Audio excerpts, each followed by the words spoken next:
They called him Whisper. He wasn't anyone's pet. He had no collar, no home, and no fear. But for those who paid attention, he always showed up. Right before something terrible happened, a house burned down in the East Quarter. Whisper had been seen perched on its windowsill 2 days before.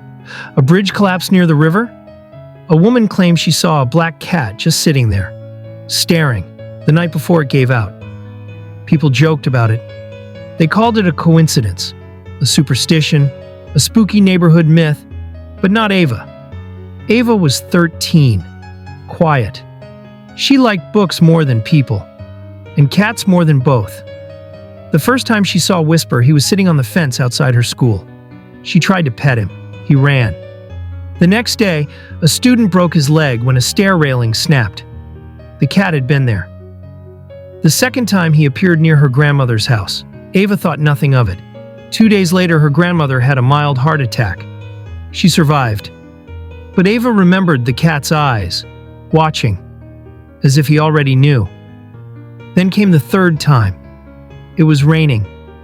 Ava walked home from the library, umbrella in hand, and there he was, Whisper, sitting on the corner by the old bookstore, soaked, still, and staring. She crossed the street toward him. "What are you trying to tell me?" she asked. The cat blinked slowly and ran. That night, a drunk driver hit a pedestrian 2 blocks away from where she saw him. 3 times. 3 tragedies. 3 warnings. That's when she stopped calling him a cat and started calling him a messenger. Ava began to follow him when he appeared. Sometimes he'd lead her nowhere. Sometimes he'd vanish into thin air. But sometimes he stopped and waited.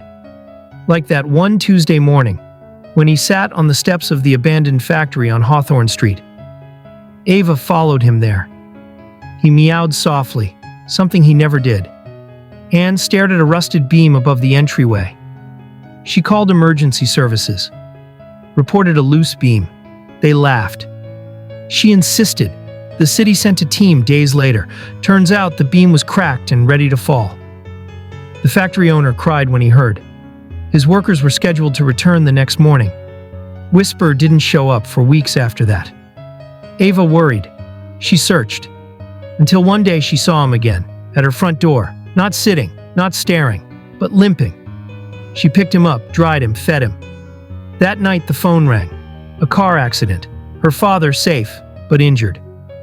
She looked at Whisper, and for the first time, he purred. Some say cats have 9 lives, some say they walk between worlds, and some say, every now and then, they try to save ours. What if a cat could see the future?